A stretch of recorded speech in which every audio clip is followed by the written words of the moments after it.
Hello, welcome back to Video Diary. As many times I've tried to record this in the hope that finally I can get a connection that will allow me to upload a video, because so far since I left Australia I've not been able to.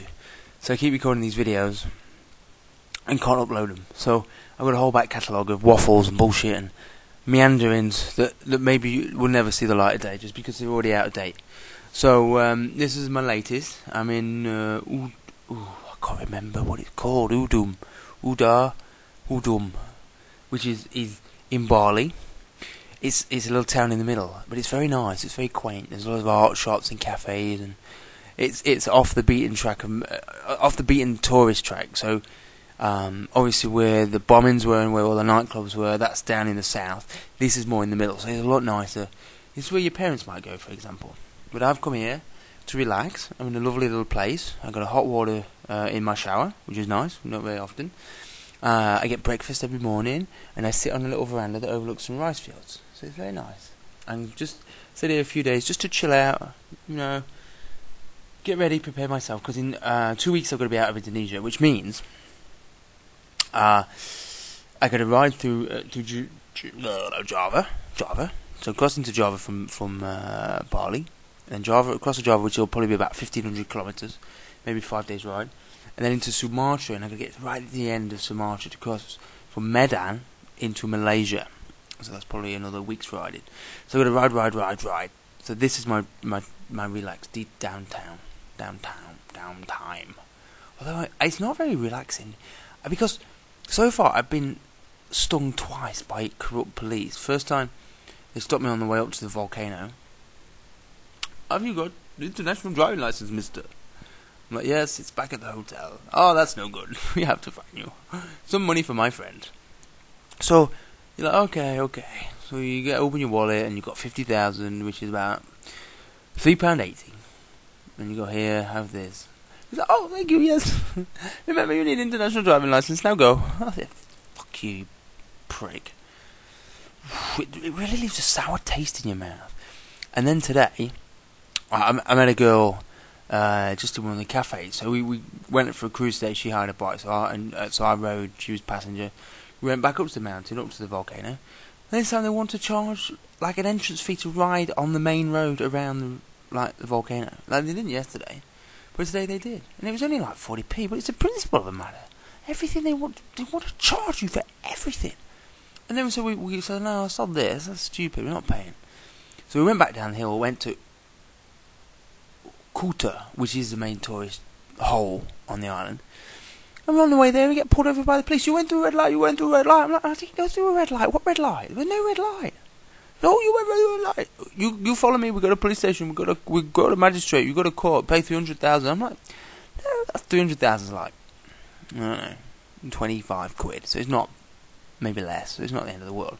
But anyway, he's like, oh, you come to court. You come on. I'm like, no, I don't want to go to court. I didn't go through red light. He's like, oh, well, you give me 150,000. I'm like, no, that's too much.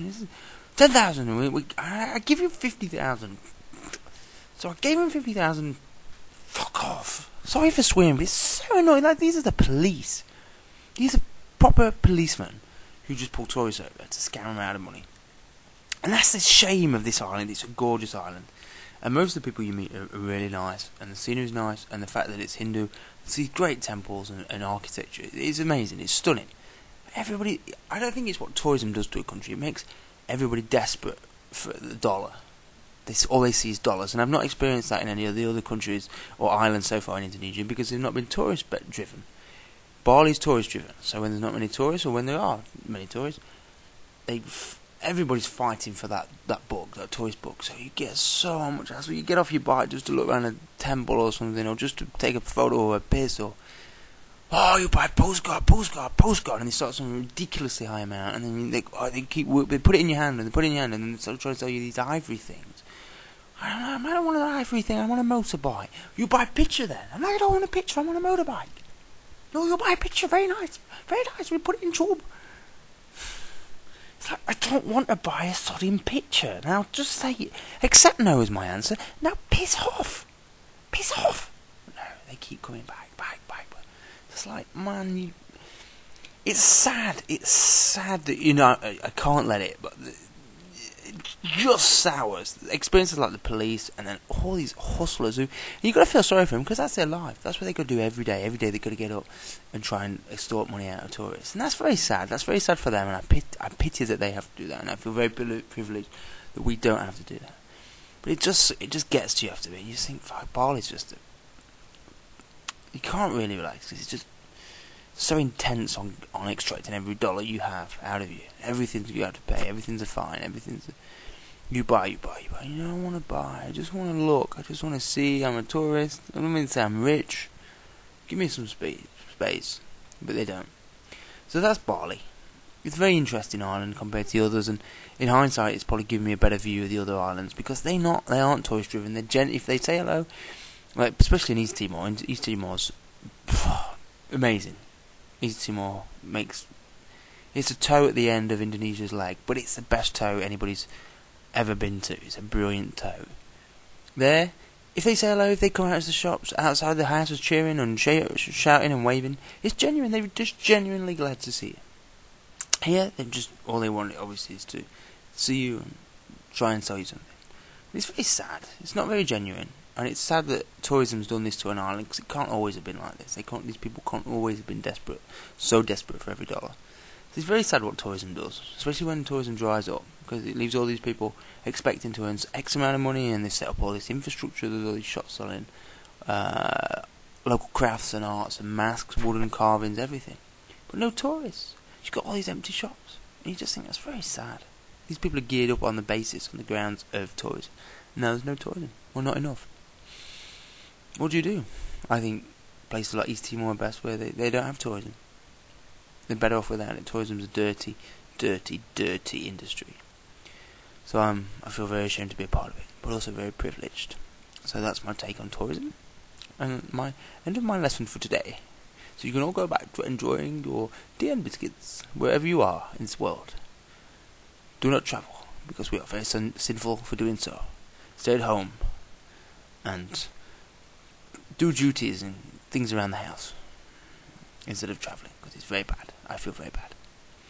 So now I shall go down. I'm going down the internet, see if this will send, and if it does, then I'll be very happy, and you'll be very sad because you'll have watched it and you got to this point and thought, fuck, he's not really said anything useful today, or even anything interesting, or remotely funny, and I can't help it because I'm not that kind of guy. So I'll leave you with what I've got, which is a naked body. I'm going to show you my naked body, or at least my man boobs. If I do that, see seriously, I push them out. Like, I just got a bit of sag on that one. I don't know, that one sags more than that one. I don't know why. I mean, I've lost weight. I'm quite slim around the centre now. I just got these little bit of titties.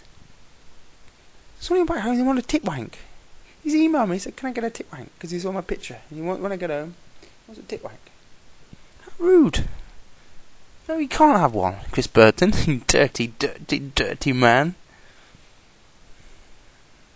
Over and out. I shall go and dress myself and go down into town. Goodbye.